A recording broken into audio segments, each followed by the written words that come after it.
I did not plan to ruin Christmas, I planned to survive it. That was the lie I told myself as I sat at the long dining table, my knees tucked neatly beneath a pressed linen napkin. My smile rehearsed enough to pass as sincere. The house glowed the way wealthy homes always do on holidays. Too much light, too much polish, too much intention. Everything was meant to look warm. Everything was meant to look whole. I was seated between my father and my younger sister, the position of a daughter who belonged but did not matter. That space had always been mine.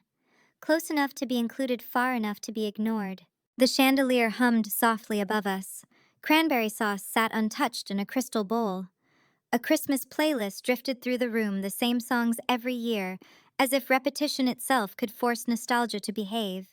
Across from me sat Eleanor. My stepmother smiled like a woman who had never been surprised by life and never intended to be.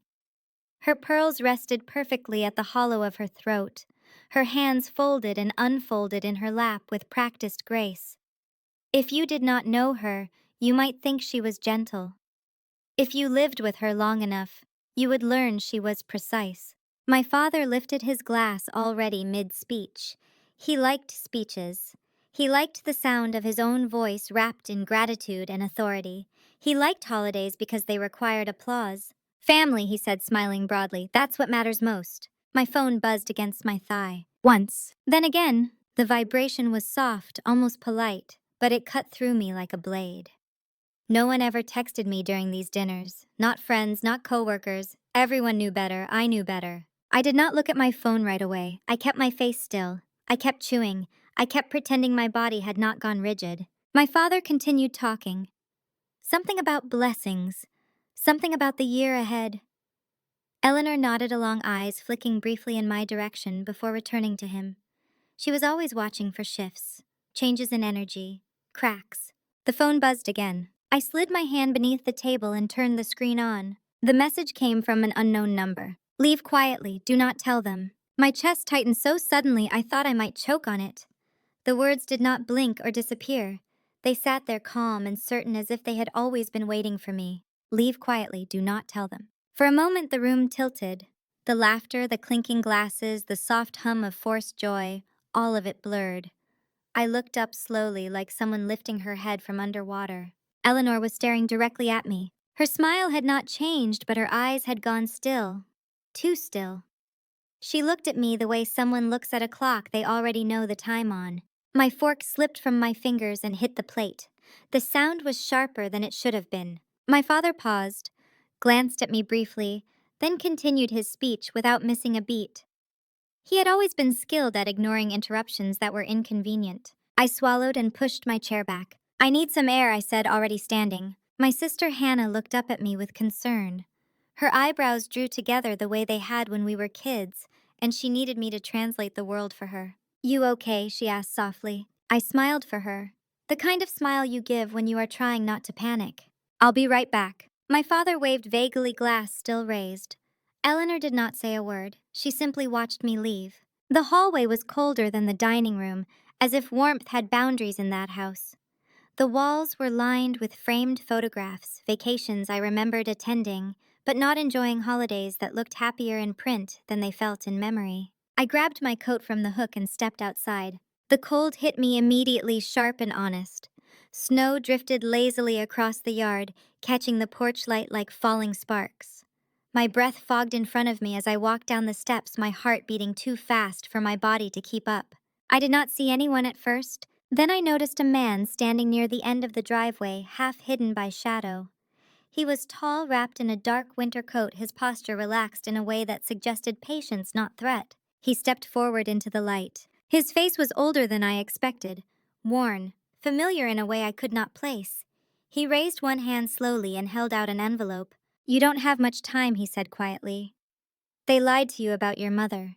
The world narrowed to a single point. I stared at him, my mouth dry, my hands shaking as I took the envelope.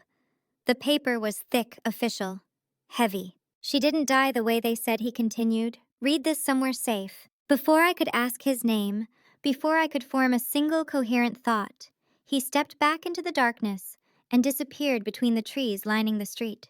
I stood there, frozen snow gathering on my shoulders, staring down at the envelope in my hands. Behind me, the house glowed with Christmas light. Laughter drifted faintly through the door. The sound of silverware. The sound of people pretending everything was fine. I opened the envelope with numb fingers. Inside were photocopied documents, official reports, dates, corrections, words crossed out and rewritten. My mother's name sat at the top of the first page like an accusation. My knees weakened. I clutched the papers to my chest and turned back toward the house. With every step, something inside me shifted. Not loudly, not dramatically, just enough to know that whatever life I had walked into that night, whatever family I thought I belonged to, was already gone. And I had just stepped into something else entirely. I went back inside like nothing had happened. That was the first skill I learned growing up in my family: how to carry devastation quietly. How to sit at a table with truth burning a hole in your coat pocket and still ask someone to pass the salt. The warmth of the house hit me as soon as I closed the door. Cinnamon, roasted meat, expensive candles Eleanor insisted were subtle, even though they never were. I slipped the envelope deeper into my coat, hung it back on the hook, and forced my shoulders to relax. In the dining room, everyone was exactly where I'd left them. My father had moved on from his toast to a story about his firm, something about a deal that had almost fallen apart but didn't. Hannah was listening politely, nodding at the right moments. Eleanor sat beside him, one hand resting lightly on his arm, the picture of devotion. She looked up as I took my seat. "There you are," she said warmly. I was beginning to worry. Her tone was perfect, concerned, maternal. The kind of voice that made other people feel foolish for doubting her. I smiled back. "Cold out there." She clucked softly. "You always forget how winter works." My father chuckled. "That's because she never stays long enough to remember." It was meant as a joke. It always was. And every time it landed the same way, like a reminder that I was a guest in my own history. I picked up my fork. My hand shook just enough that I set it down again. "You sure you're okay?" Hannah whispered. I leaned closer to her. Later I murmured, "I promise." Eleanor's eyes flickered between us. She didn't ask what we were whispering about. She didn't need to. She simply adjusted her napkin and resumed eating as if nothing in the world could surprise her. Dinner stretched on in that slow, heavy way it always did. Conversations about neighbors I barely knew. Plans for a spring trip I would not be invited on. Small jokes that excluded without ever saying so directly. I counted breaths. I counted minutes. As soon as dessert was served, my father announced he needed to take a call in his study. Eleanor rose with him, her hand still on his arm, steering him gently toward the hallway, like a handler guiding a prized animal. Coffee in the living room, she called back to Hannah and me. "We'll be right there." They disappeared. The silence they left behind was thick. Hannah stared down at her plate, pushing whipped cream around with her spoon. I watched her for a moment, really watched her. She looked older than the last time I'd seen her, but still younger than she should have felt. Living in that house did that to you. It aged you in strange ways while keeping you dependent. "I need to show you something," I said quietly. Her head snapped up. "What?" "Not here." Her eyes flicked toward the hallway. "Is it about Eleanor?" I hesitated, then nodded. That was all it took. We waited until we heard my father's voice through the study door, low and distracted. Then I stood and motioned for Hannah to follow me upstairs. My old bedroom wasn't mine anymore. Eleanor had turned it into a guest room years ago, replacing my mismatched furniture with something beige and impersonal, but it's still locked. I closed the door and leaned against it, listening for footsteps. When none came, I pulled the envelope from my coat. Hannah's eyes widened. "What is that?" "I don't know everything yet," I said, "but I know we were lied to." I spread the papers out on the bed. She sat beside me, her breath shallow as she scanned the pages. Her finger traced a line that had been crossed out and rewritten.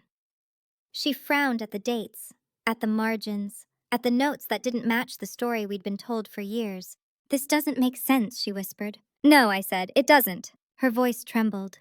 "Dad said it was just an accident, ice, bad luck." "I know." We sat there in silence, the weight of it pressing down on us. Then she asked the question I had been avoiding. "Who gave you this?" "I don't know." She looked up at me, fear creeping into her eyes. "Someone just handed it to you." "In the driveway." Her face went pale. "Did Eleanor see?" "I don't think so." But even as I said it, I wasn't sure. A soft sound came from the hallway. Footsteps, slow, measured. I gathered the papers quickly and slid them under the mattress just as the doorknob turned. Locked. There was a pause. Then Eleanor's voice drifted through the door. Girls, my heart hammered. Yes, I called, forcing my voice steady. I was just checking to see if everything's all right. You've been gone a while. Just talking, Hannah said. We don't get much time together. Another pause, longer this time. Well, Eleanor said sweetly, don't stay up too late. Tomorrow's a big day. Her footsteps retreated. Hannah exhaled shakily. She knows. She suspects, I said. There's a difference. But I wasn't entirely convinced. Later that night, after the house had gone quiet, I lay awake staring at the ceiling. The documents burned in my mind. The stranger's voice echoed in my ears. They lied to you about your mother. At some point, exhaustion pulled me under. I woke to the faint creak of a floorboard outside my door. I held my breath. The sound came again, slow, deliberate. Someone was standing in the hallway. I didn't move. I didn't reach for my phone. I listened as the floor creaked once more, then faded away. Morning light crept into the room hours later, pale and thin. I dressed quietly and packed my bag. I had already made a decision. I couldn't stay. Downstairs, Eleanor was already awake, perfectly dressed, coffee in hand. Leaving so soon, she asked. Yes, I said. Her smile tightened just slightly. Family should stick together right now. I met her gaze. Family should tell the truth. For the first time, her expression cracked. Just for a moment. And in that moment, I knew one thing with absolute certainty. Whatever really happened to my mother, Eleanor was standing in the middle of it. And I was done pretending otherwise. I did not drive away from that house with music on. Silence felt safer. Silence gave my thoughts room to surface without being interrupted by memories disguised as songs.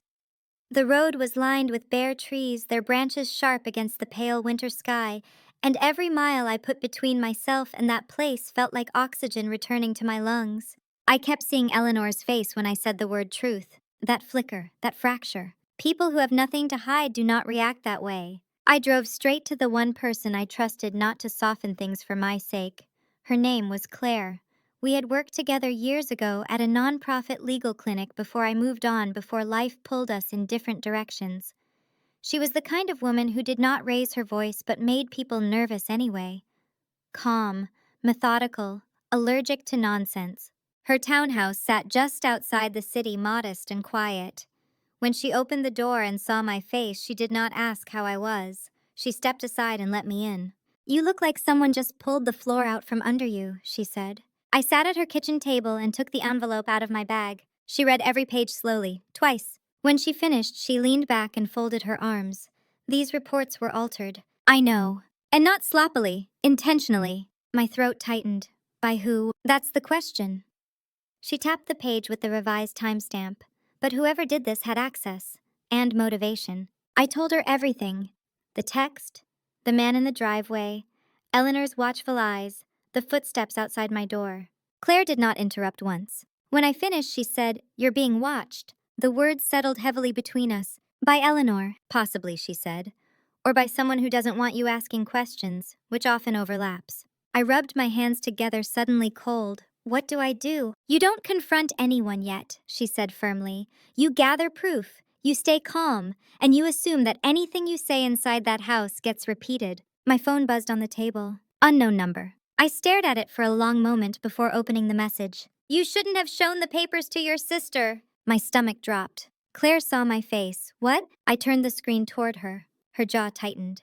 They're closer than you think. I typed back with shaking fingers, "Who is this?" The reply came almost instantly. "Someone who wants you alive." That was the moment fear stopped being abstract. I stayed at Claire's that night, sleeping on her couch with my coat folded under my head like a shield.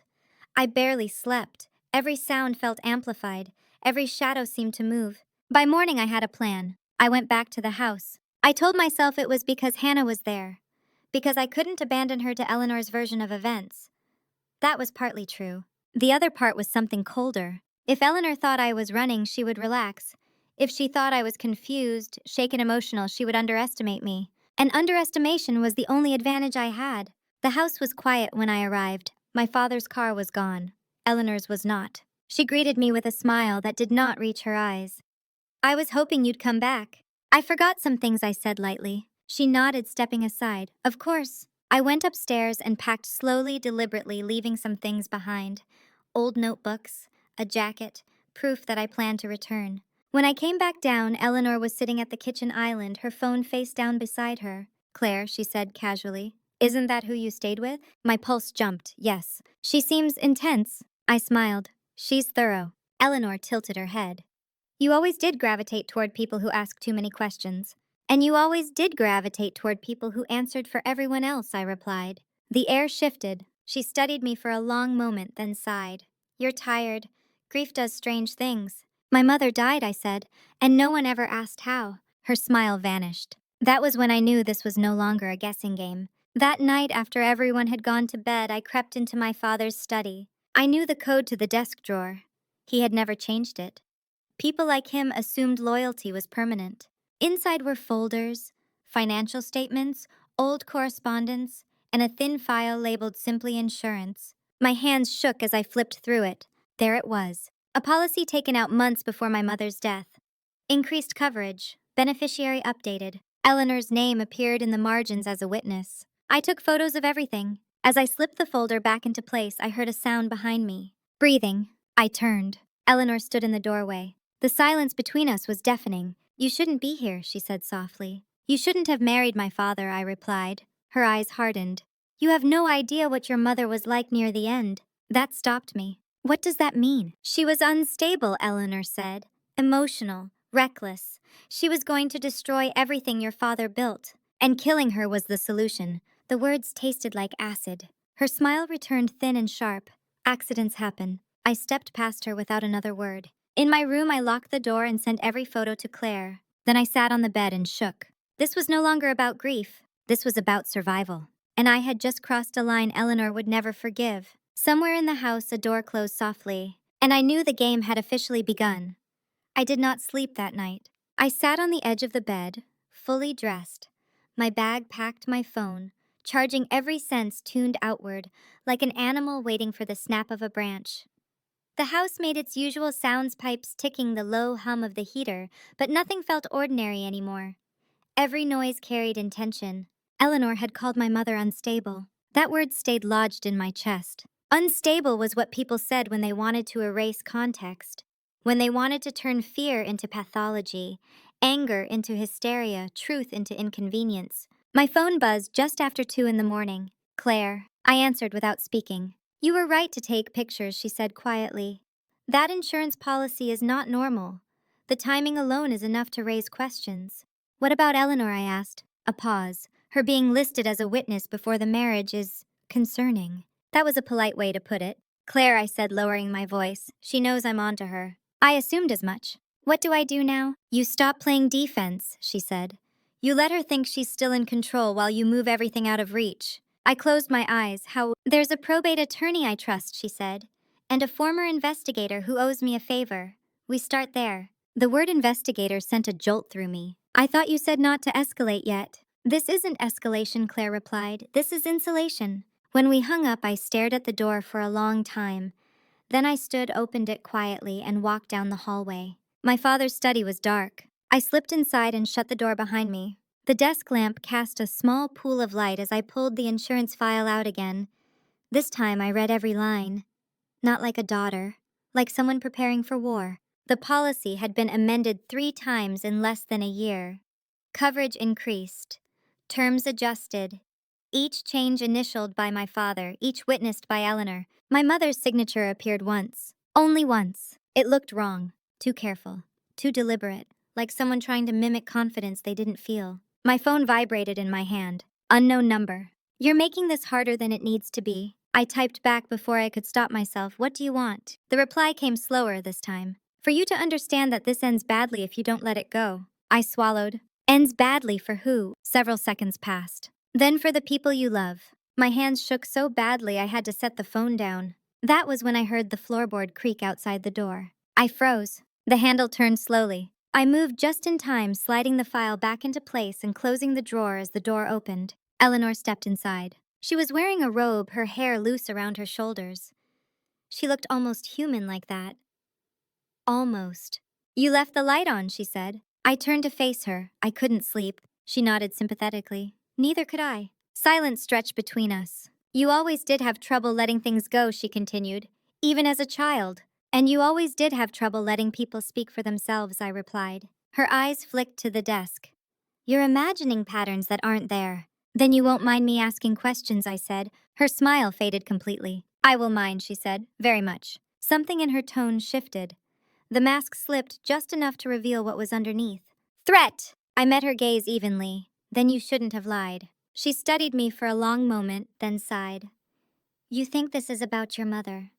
It isn't. Then what is it about? Legacy, she said, security, survival. And where did my mother fit into that? I asked. Eleanor stepped closer. She didn't. That was the moment I understood. My mother hadn't been an obstacle because she was unstable. She had been an obstacle because she wouldn't move. Eleanor turned towards the door.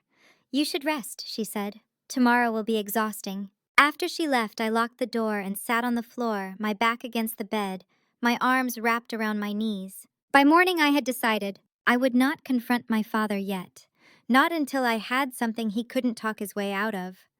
Not until I had proof so clean it left no room for his version of events. At breakfast, Eleanor was all warmth again. Coffee poured, toast buttered, questions about my plans delivered like casual interest. I'm meeting a lawyer, I said plainly. Her hand stilled on the coffee pot. About estate planning, I said, mine. She laughed lightly. You're too young to worry about that. Not anymore. Her eyes hardened, just for a second. My father entered this kitchen, then phone pressed to his ear, already distracted. Eleanor resumed pouring coffee like nothing had happened. I kissed Hannah on the cheek and told her I'd call later. She watched me carefully. Be careful, she whispered. I nodded. Outside, the air was cold and sharp, honest. I drove straight to Claire's office. By noon, we had an attorney. By 3, we had an investigator. By evening, we had a plan. And somewhere between the second cup of burnt coffee and the sound of papers sliding across a desk, something inside me settled. This was no longer about uncovering the past. This was about rewriting the future. And Eleanor had just taught me the most important rule of revenge. Never let the person who wronged you know when you've stopped being afraid. Fear has a sound. I learned that in the days that followed. It wasn't loud. It wasn't dramatic. It was a low, constant hum beneath everything else, like an appliance you stop noticing until it shuts off and the silence startles you. Mine never shut off. The investigator Claire introduced me to was named Marcus Hale. Late 40s, former state fraud unit.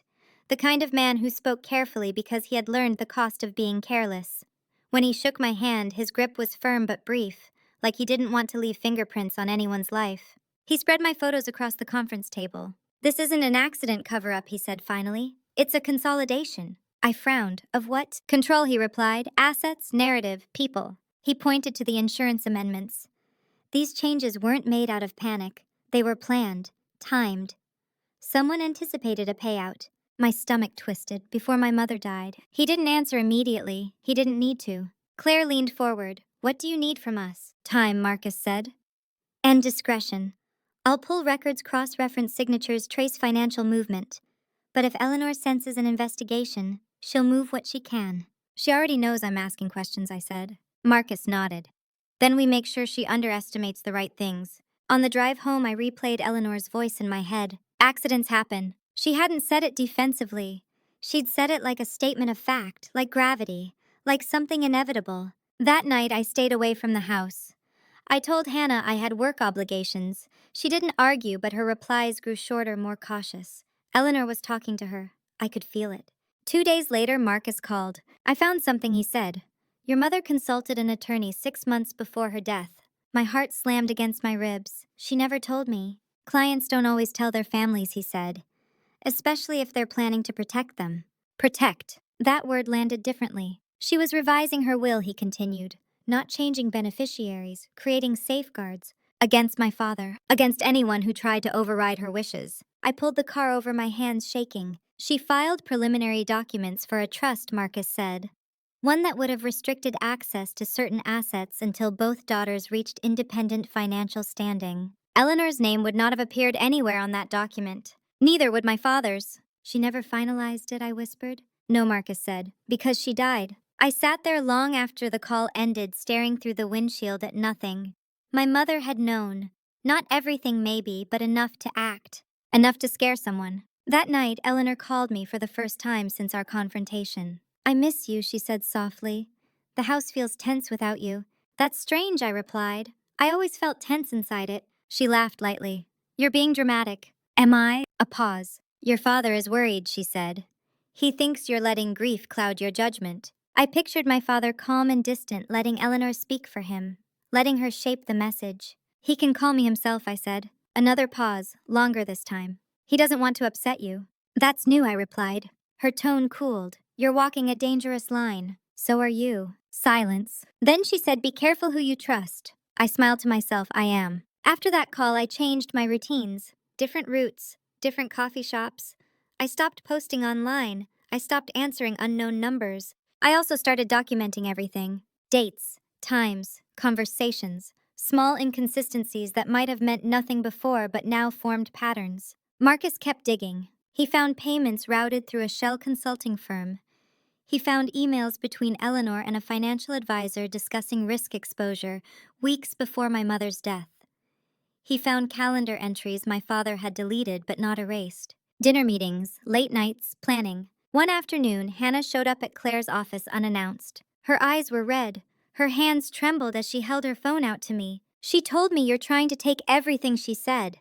That you're angry because Dad trusts her more. I felt something crack inside my chest. What do you think? I asked gently. Hannah hesitated. I don't know what to think anymore. I showed her the documents Marcus had cleared for sharing.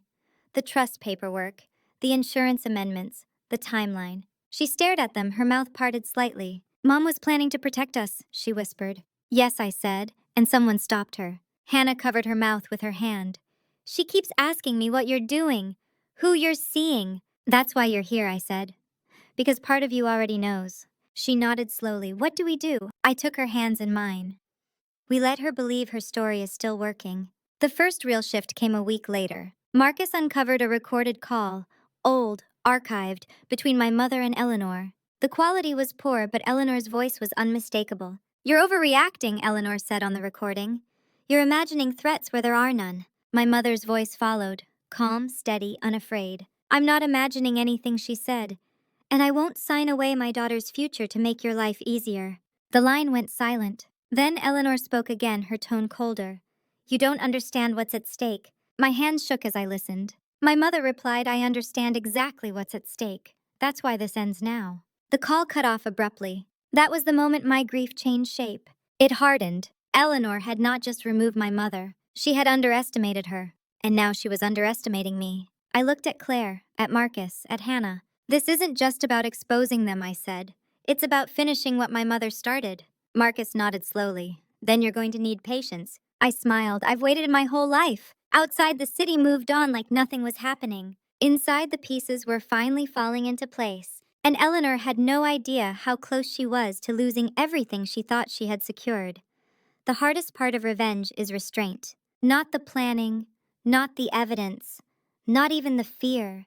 It's the discipline required to sit across from the people who hurt you and let them believe they're still winning. That week, I went back to the house. Not to confront, not to accuse. To perform. I arrived on a Sunday afternoon carrying a pie from a bakery Eleanor liked. I dressed carefully. Soft sweater, neutral colors. The version of myself she trusted, pleasant, tired, manageable. Eleanor opened the door with visible surprise. Well, she said, her smile cautious, but please, this is unexpected. I thought we could talk, I replied, without tension. Her shoulders eased. She stepped aside. Of course. The living room looked the same. Nothing ever changed there unless Eleanor approved it. Even grief had been curated. My father sat in his chair with the newspaper folded beside him. He looked older than I remembered, smaller. I wondered when he had learned to let someone else fight his battles. You look well, he said. I nodded. You don't. That earned a frown. We made small talk. Weather, work, Hannah's classes. Eleanor poured tea, her movements deliberate, her eyes always watching my face. Eventually she spoke. I worry about you, she said gently. You've been so distant. I've been thinking, I replied, about Mom. My father stiffened. Eleanor reached for his hand. We all miss her. I don't think we ever really talked about what she wanted, I continued.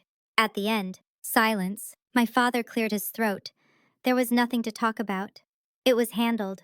I nodded. That's what I thought too. Eleanor leaned forward. Why are you bringing this up now? I met her gaze. Because I realized something. Mom trusted me more than anyone. That was a lie. But it landed. Eleanor's eyes flicked toward my father. I saw calculation there.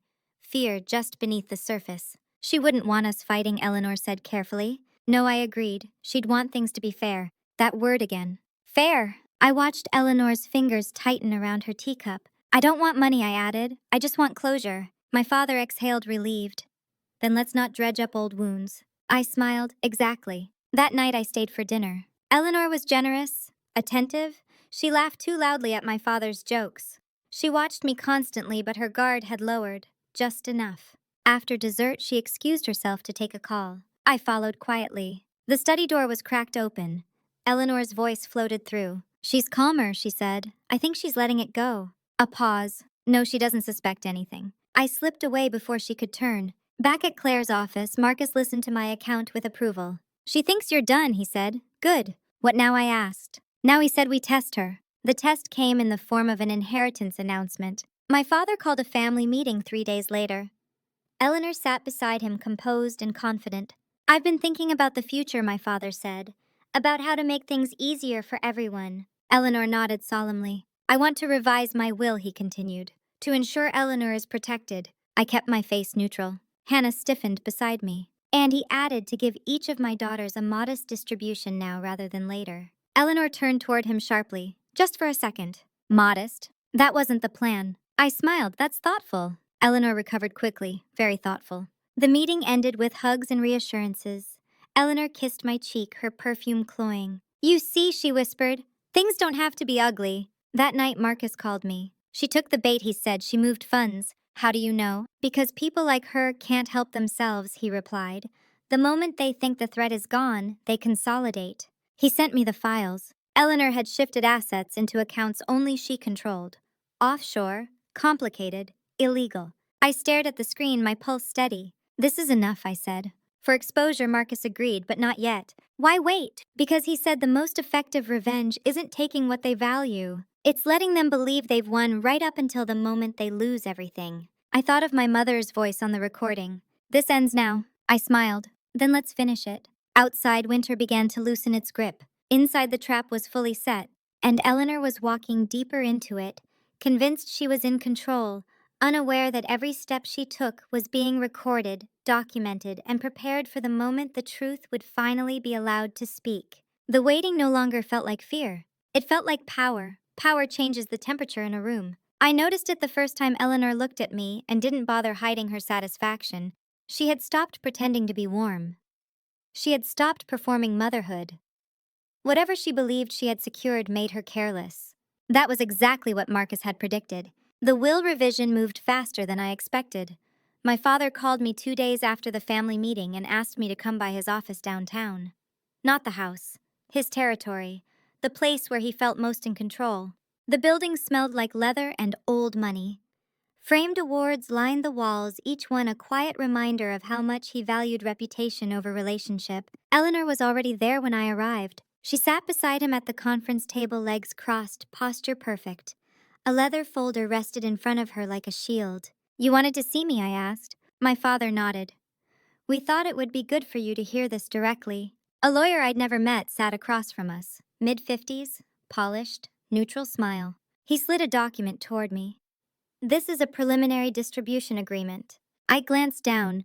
The numbers were modest, carefully so, enough to seem generous, not enough to threaten anything. Eleanor watched my face closely. This doesn't change the rest of the estate, the lawyer continued. It's simply a way to provide early support. I looked up and Mom's assets, my father stiffened. Eleanor answered before he could. Those were consolidated years ago, she said smoothly. To simplify things. Simplify. Always that word. I nodded slowly. I appreciate the transparency. Eleanor's shoulders relaxed. What I don't understand, I continued, is why Mom's original planning was never discussed with us. The lawyer blinked. Original planning. Eleanor smiled tightly. There wasn't any. I leaned back in my chair. Then I must be mistaken. Her eyes sharpened. About the trust documents she drafted, I said lightly. The ones that restricted access to her private holdings. The room went very still. My father turned toward Eleanor. What is she talking about? Eleanor's expression didn't change, but her breathing did. Slightly faster, slightly shallower. There was no trust, she said firmly. She talked about things when she was emotional. Nothing official. I shrugged. Maybe. Or maybe someone made sure it stayed unofficial. The lawyer cleared his throat. If there are disputed documents, they should be reviewed separately. I agree, I said, which is why I won't be signing anything today. Eleanor's smile vanished. My father frowned. Why not? Because I don't feel comfortable accepting money without understanding the full picture, I said. That wouldn't be fair. There it was again. Fair. Eleanor closed her folder with a sharp snap. You're overcomplicating this. No, I said calmly, I'm simplifying. The meeting ended abruptly. In the elevator down, Eleanor stood beside me, her perfume thick in the air. You think you're clever, she said quietly. I think I'm patient. She laughed softly. You don't have leverage. I met her gaze. You're confusing leverage with visibility. Her eyes flickered. That night, Marcus confirmed what we suspected. She moved again, he said, more aggressively this time. She's preparing for resistance. Good, I replied. She's scared. Not yet, he said, but she's close. The real turning point came through Hannah. She called me late one night, whispering from her room. She's packing files, Hannah said. Boxes. She says it's just organization, but she keeps locking the office. Did she mention where they're going? No, but she's on the phone constantly. Lawyers, accountants. I closed my eyes. I need you to do something for me. Hannah hesitated. Okay. Tomorrow, ask her about Mom's old storage unit, the one near the river. There was a pause. Why? Because Eleanor forgot about it. The next afternoon, Hannah called back, her voice tight with excitement. She panicked, she said. I barely finished the sentence before she snapped at me to drop it. That was all the confirmation we needed. Marcus moved fast. The storage unit was still in my mother's name, paid in advance, forgotten because it wasn't profitable. Inside we found boxes of documents, journals, USB drives, and one sealed envelope marked with my name in my mother's handwriting. My hands shook as I opened it. If you are reading this, it means I was right to be careful. I sat on the concrete floor and cried. Inside the envelope was a letter detailing everything my mother had suspected. Eleanor's manipulation, my father's silence, financial pressure, emotional threats, and a list of accounts she had kept separate on purpose. She had hidden them from both of them, because she trusted me. This changes everything, Marcus said quietly. It changes the ending, I replied. We didn't release anything yet. Instead, we let Eleanor keep moving. Let her create a trail so clear even she wouldn't be able to deny it. 2 days later, she made her final mistake. She confronted me, cornered me in a cafe near my office, her smile sharp and brittle. You think you've won, she said. You haven't. I sipped my coffee. I'm not trying to win. Yes, you are, she snapped. You want to punish us. No, I said softly. I want you to be seen. Her eyes widened. And in that moment, I knew she understood. Not everything, but enough. The trap was no longer invisible, and the end was finally in sight. Exposure doesn't arrive all at once. It leaks. It shows up in sideways glances and voices that hesitate and doors that close a little faster than they used to. By the time Eleanor realized the air around her had changed, it was already too late to control it. The first crack appeared at a charity luncheon she hosted every spring. I attended on purpose. That alone unsettled her. The room was filled with women like Eleanor, polished, composed, fluent in money and appearances. They wore their respectability like armor. I used to feel small around them. That day I felt observant.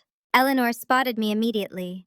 Her smile froze for half a second before she recovered and glided over, cheeks lifted, voice bright. I didn't know you were coming, she said. I was invited, I replied simply. Her eyes flicked toward the guest list in her hand. She knew I wasn't on it. Of course, she said. How wonderful. As the afternoon wore on, I let myself be seen talking to the right people. A retired judge Eleanor admired, a financial advisor who had once handled my mother's accounts, a woman from the board who had known my mother personally years before Eleanor arrived. I didn't say much. I didn't have to. People talk when they sense imbalance. They ask questions when someone who was once silent stops being invisible. By the time dessert was served, Eleanor's laughter had grown brittle. That evening, Marcus called. She contacted a crisis attorney, he said. Someone who specializes in asset protection during investigations. Investigations, I asked. She thinks one is coming. Good. The second crack came through my father. He called me late one night, his voice unsteady. She's very upset, he said. She thinks you're turning people against her. I stared at the wall, my jaw tight.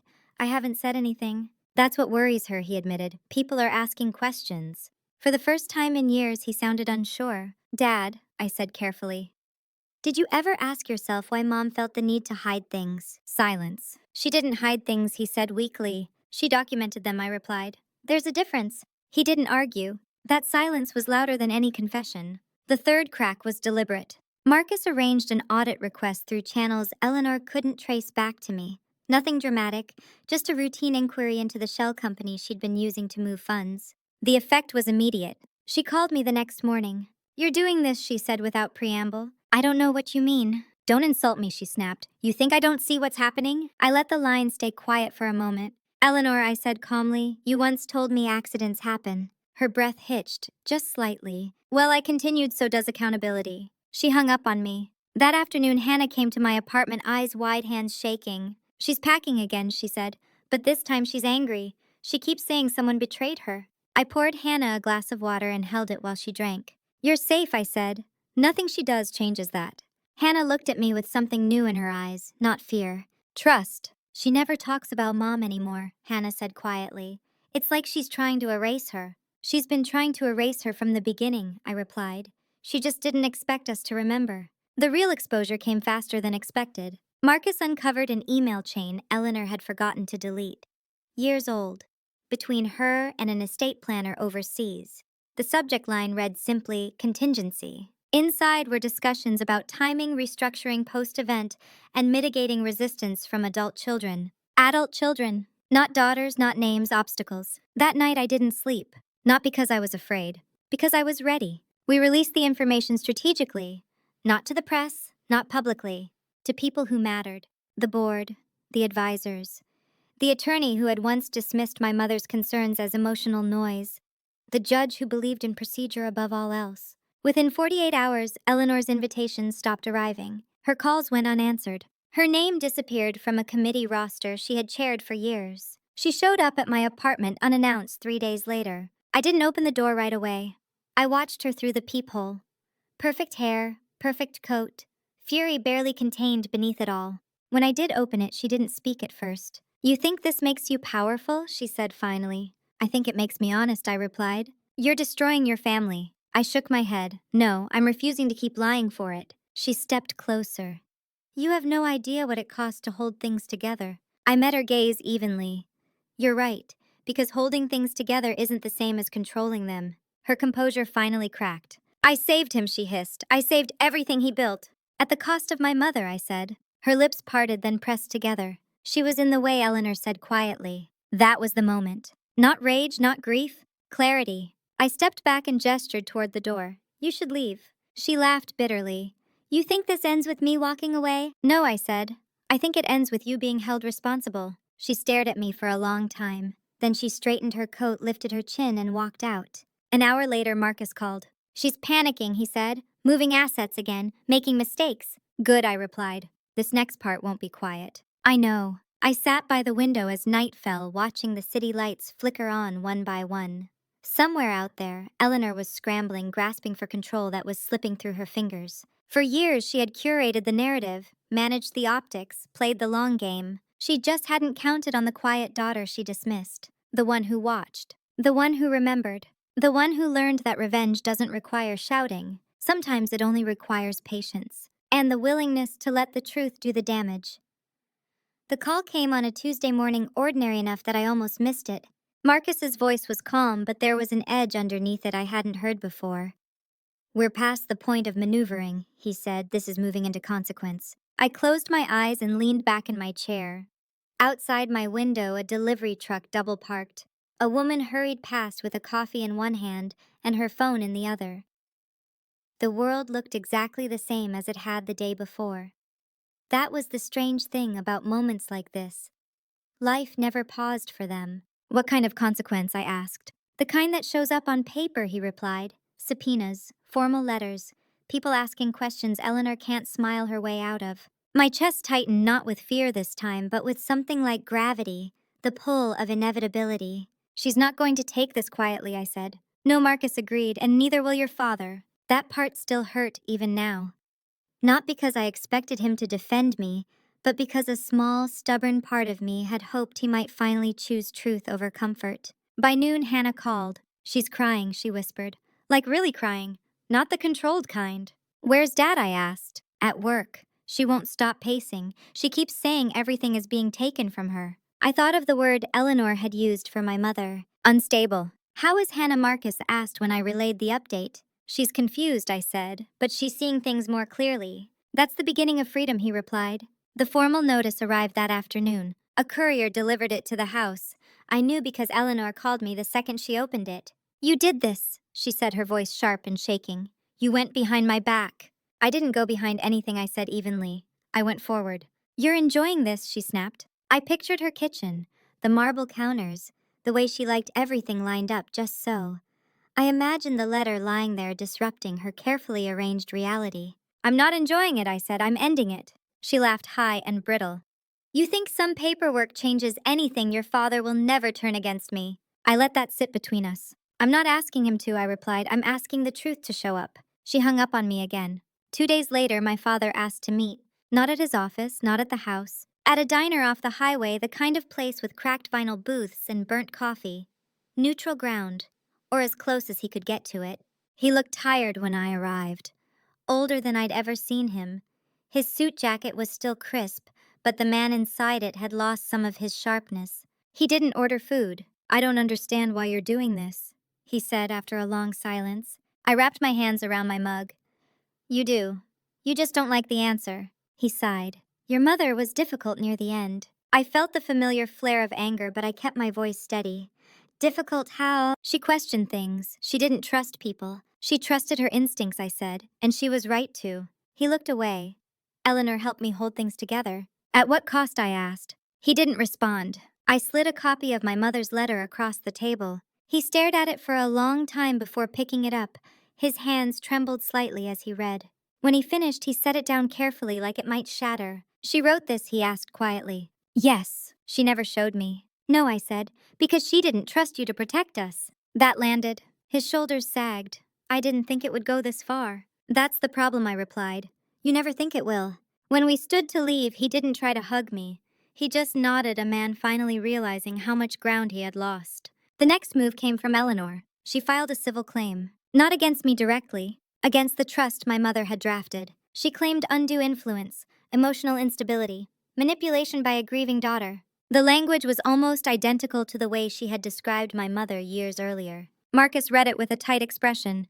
She's desperate. She's consistent, I said. Irrational women. That's her favorite story.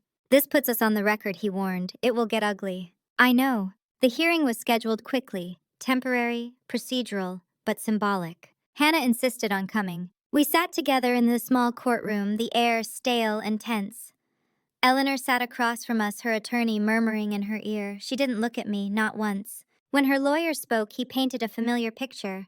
A grieving widow. A loyal spouse. A family torn apart by a resentful daughter unwilling to accept reality. When it was our turn, Marcus stood. He didn't raise his voice, he didn't dramatize. He presented facts, dates, documents, emails, financial movements, my mother's recorded call, her handwritten letter. He spoke of patterns, of timing, of motive. When he finished, the room felt different, heavier, quieter. The judge didn't rule immediately. He didn't need to. The look he gave Eleanor as he adjourned told me everything. Outside the courthouse, Eleanor finally faced me. This isn't over, she said, her voice low. I looked at her, really looked at her. The woman who had mistaken control for love. Silence for victory. You're right, I said. It isn't. She smiled thinly. You'll regret this. I shook my head. I already lived with regret.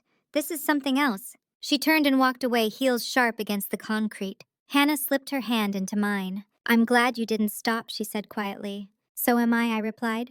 As we drove away, my phone buzzed with a message from Marcus. Next phase begins. I stared out at the road ahead, long and open and uncertain. For the first time since this all began, I didn't feel like I was reacting anymore. I was choosing. And whatever came next, I would meet it standing upright, eyes open, and no longer willing to disappear for anyone's comfort. There is a moment right before the truth becomes public when everyone involved still believes they can stop it. That is the most dangerous moment of all. The morning after the hearing, I woke with the kind of calm that only comes when fear has finally burned itself out. My body felt heavy, but my mind was clear. Whatever Eleanor tried next would not be subtle. People like her did not retreat. They escalated. Marcus confirmed it before noon. She's offering settlements, he said. Quiet ones. Non-disclosure agreements. She's trying to buy silence before the record hardens. And my father, I asked. He hasn't signed anything, Marcus said carefully. But he hasn't refused either. That answer hurt more than I expected. Hannah stayed with me that day, curled up on the couch with a blanket pretending to watch a cooking show, while her thoughts clearly went somewhere else. Every time her phone buzzed, she flinched. She keeps texting me, Hannah said finally, asking if I'm okay, saying she misses me. I closed my eyes. What does she really want? Hannah swallowed. To make sure I don't testify. That was the moment everything sharpened. Witness intimidation didn't always look like threats. Sometimes it looked like concern, like affection, like guilt wrapped in kindness. Marcus moved quickly after that. He filed a formal motion citing potential interference.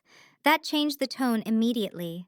Eleanor's lawyers stopped calling. Her messages stopped altogether. Silence this time was not power, it was damage control. The real blow came from a place none of us expected, my grandmother. She hadn't spoken to me in years, not really. She lived in a quiet retirement community and preferred not to involve herself in family conflict. That had always meant siding with whoever made her life easier. She called me late one evening. I need to tell you something, she said, her voice thin and shaky. I sat down slowly. Okay. There was a night, she continued, before your mother died. She came to see me. My breath caught. She was frightened, my grandmother said. Not hysterical, focused. She asked me to keep copies of some documents just in case. I gripped the phone tighter. Did you? Yes, she said. I didn't understand them at the time. I didn't want to understand. But after what's happening now, I think I should give them to you. The documents arrived 2 days later. They were handwritten notes, dates, names, account numbers, and one sentence written in my mother's careful script. If something happens to me, do not let Eleanor control the story. That sentence broke something open inside me. Marcus was stunned when he read them. This corroborates everything he said. Independent confirmation, third-party awareness. Is it enough, I asked. It's more than enough, he replied. It's devastating. The next hearing was no longer procedural. It was decisive. The courtroom was fuller this time. Not packed, but attentive. People sensed something was shifting. Eleanor arrived, flanked by attorneys, her face composed but pale. My father sat beside her, silent, his hands folded too tightly in his lap. When Marcus presented my grandmother's testimony, the room changed. When he introduced my mother's notes, the judge leaned forward. When he played the audio recording again, slower this time, allowing each word to settle, Eleanor's composure finally fractured. Her attorney whispered urgently. She shook her head. Then she stood. I want to speak, she said. Her lawyer grabbed her arm. Too late. She turned toward the judge, her voice trembling with something that sounded like outrage but felt more like exposure. I did what I had to do, she said. I protected this family. I protected him. She gestured toward my father. She was going to tear everything apart. Eleanor continued. She was emotional, paranoid. She didn't understand how the world works. I stood, not to interrupt, to be seen. My mother had stood alone for too long. The judge raised a hand, silencing Eleanor. Sit down, he said sharply. You are not helping yourself. She didn't sit immediately. Her eyes flicked to my father. For a moment I thought he might finally speak. He didn't. That was his last choice. When the judge ruled, it wasn't loud or dramatic. It didn't need to be. He denied Eleanor's claim. He ordered a full forensic audit. He placed temporary control of contested assets under court supervision. He issued a warning regarding interference with witnesses. The sound of the gavel was soft. Final. Outside the courtroom, Eleanor tried to approach me. Marcus stepped between us. She looked past him, her eyes locked on mine. You think this makes you righteous? She said hoarsely. No, I replied. It makes me done. She laughed weakly. You'll regret humiliating us. I shook my head. You humiliated yourselves the moment you decided my mother was expendable. Security escorted her away. My father didn't look at me as he followed. Hannah wrapped her arms around my waist and pressed her face into my shoulder. She was shaking. I'm scared, she whispered. I know, I said. But you're safe. For the first time, I meant it without hesitation. That night, I sat alone in my apartment, surrounded by paperwork and quiet. I thought about how revenge is often portrayed as explosive, loud, violent, satisfying in an instant. This wasn't that. This was slower. This was watching a lie lose oxygen. This was choosing truth again and again, even when it hurt. And as the city lights flickered outside my window, I realized something that surprised me. I wasn't angry anymore. I was free. Freedom doesn't arrive with fireworks. It arrives quietly, almost suspiciously, like a house, after guests leave. Too clean, too still, forcing you to notice what was always there underneath the noise. In the weeks after the ruling, the world did not collapse the way Eleanor had warned it would.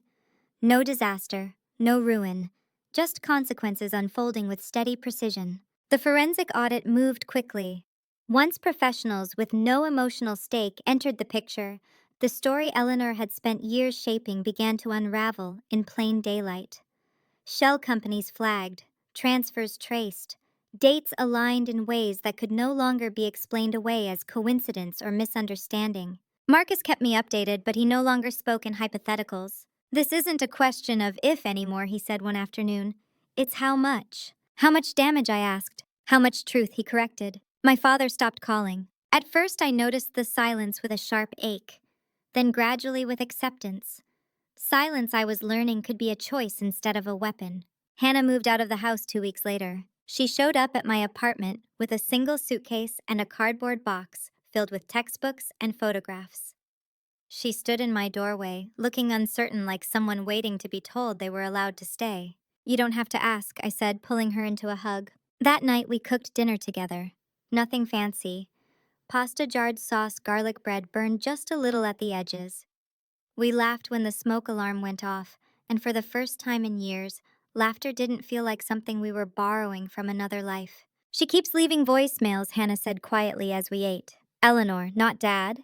"What does she say?" "That she loves me, that she did everything for us, that I'll understand one day." I took a slow breath. "You don't owe her understanding." Hannah nodded, but her eyes were wet. "I still miss the version of her I thought was real." "So do I admitted.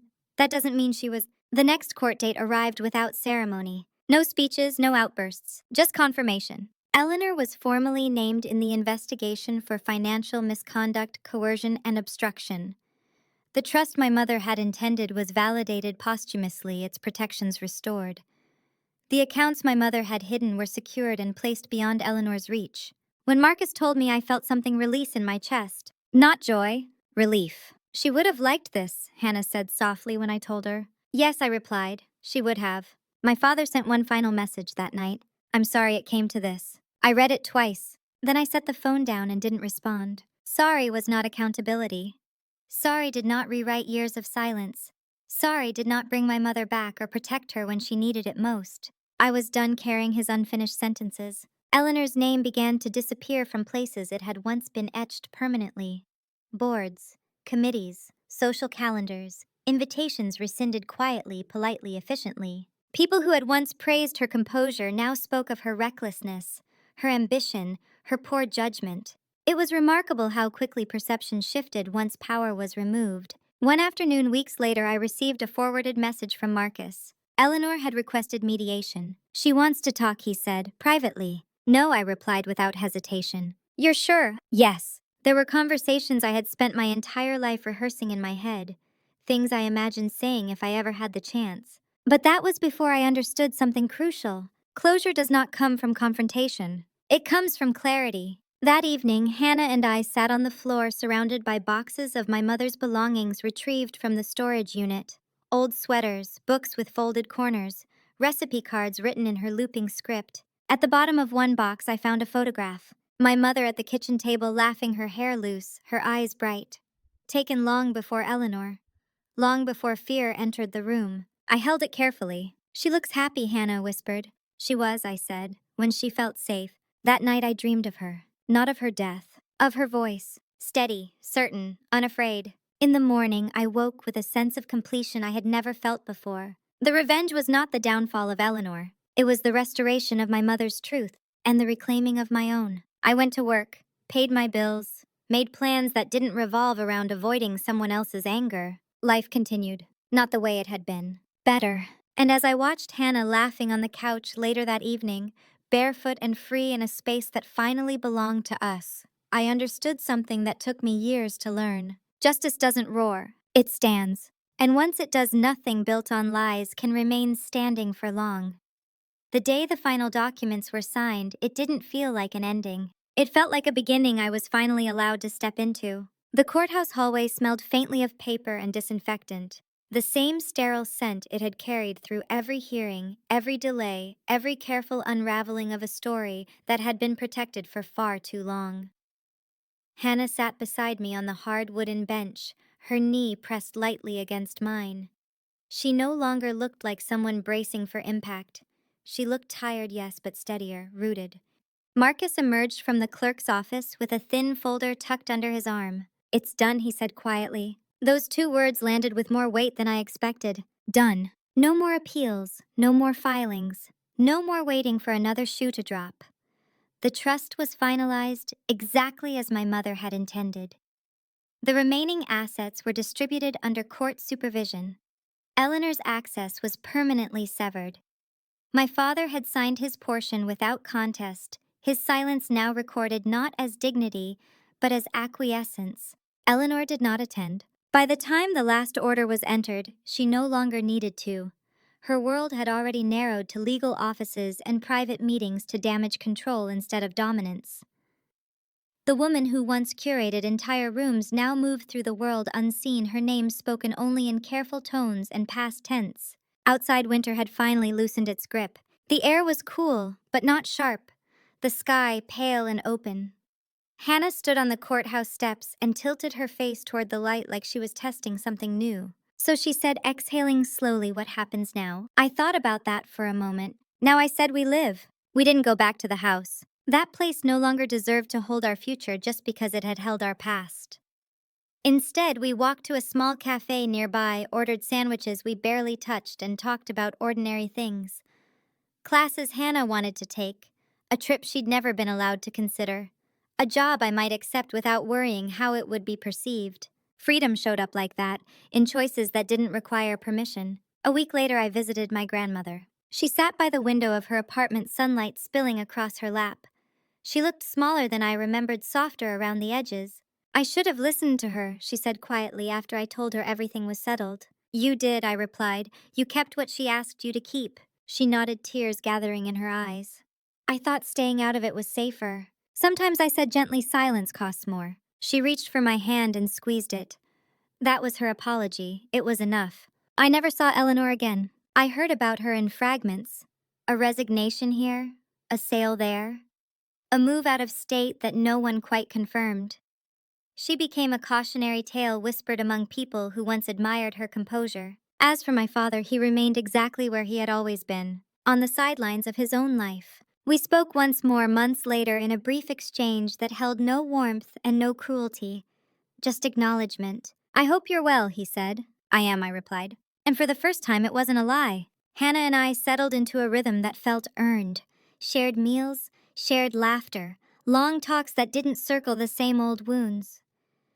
We framed one photograph of our mother and hung it in the living room, not like a memorial, but like a presence. She wasn't gone. She was finally visible. One evening, as I stood by the window watching the city lights come on, I thought about the version of myself who sat at that Christmas table months ago, the woman who felt the vibration of a phone and didn't yet understand that everything was about to change. I wished I could reach back and tell her something. Not that it would be okay, but that she would become someone who no longer needed permission to speak. Revenge didn't come in the form of destruction. It came in the form of restoration. In telling the truth and refusing to carry someone else's shame. In choosing dignity over comfort. In standing still long enough for the lies to collapse under their own weight. If you are listening to this and you recognize yourself in any part of my story, hear this clearly. You are not too sensitive. You are not imagining it. And you are not wrong for wanting answers. Integrity is not loud. Justice is not fast. But when they arrive, they change everything. If this story resonated with you, take a moment to reflect on what truth you may have been taught to ignore. Share your thoughts in the comments. Let others know they are not alone. And if you want to hear more stories like this, stories about karma, courage, and women who stop staying silent, subscribe and stay with me. Some endings are quiet, but they echo for a lifetime.